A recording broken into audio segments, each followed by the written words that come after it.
Hi everybody, we're going to talk about graphing today, and the idea with this graphing is going to be graphing specifically for our physics class and graphing with what the real idea is behind why we're putting it out there. So when we're graphing in physics, there's usually a real reason behind it. Okay, and this is for motion and talking about how to deal with graphing with motion.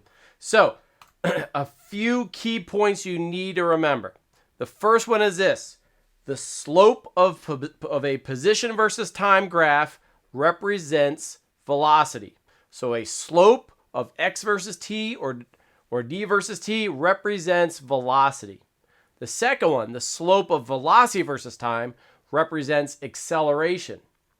And the third one is the area underneath a velocity versus time graph. So if you take your line of a velocity versus time graph and you calculate the area underneath that graph, that area will always represent the displacement. Okay, the displacement covered in your motion. So those are the three key points that you need to remember when you're doing graphing. Now today what we're going to do to start with though is we're going to talk not so much about numbers but about the concept. And we're going to use these concepts and tie them in so we understand when you see a graph what you should understand about the motion. So here we go. Let's talk about the first slide. And actually, I forgot, let's talk about the best way to do it is to make statements. So if you make a couple statements about a graph, okay, first realize what it is. Okay, is it x versus t, v versus t, even acceleration versus time?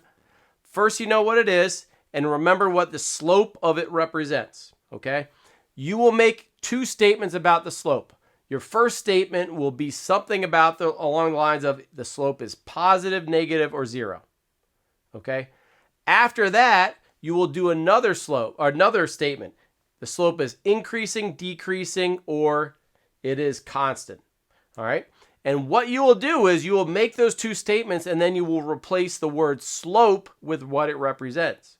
So if I said the slope is positive, I would change the word slope with what it represents. So if I had a position versus time graph, the slope is positive would then turn into the velocity is positive.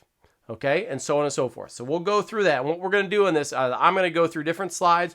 We're going to look at it. We're going to make two statements about the slope and then replace the word slope with what the word is for what it represents.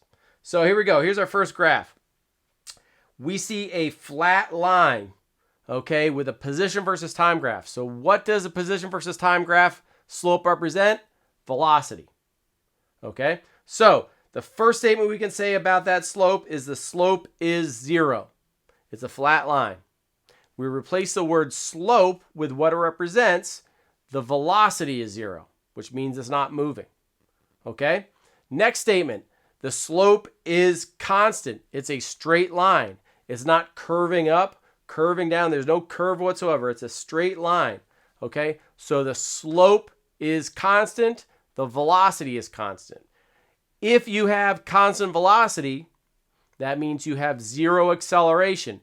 If you get the term constant velocity, that means you're not speeding up or slowing down. So that means you have zero acceleration. Okay? All right. So again, and that's the key I want to remind you of. The words constant velocity means zero acceleration. All right, let's go to the next slide. So let's look at this slide. Well, first we know that the slope is going up.